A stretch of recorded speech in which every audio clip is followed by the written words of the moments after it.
This is how my workout equipment is currently stored.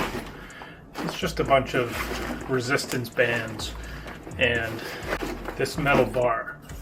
Now, this works just fine, but I always have to take out this bag and it's taking up storage space on the shelf, so we're going to 3D print a solution. This is a storage shelf that I use for parts and materials and stuff like that. It has these holes that are used to assemble the shelf itself. That's the basic idea.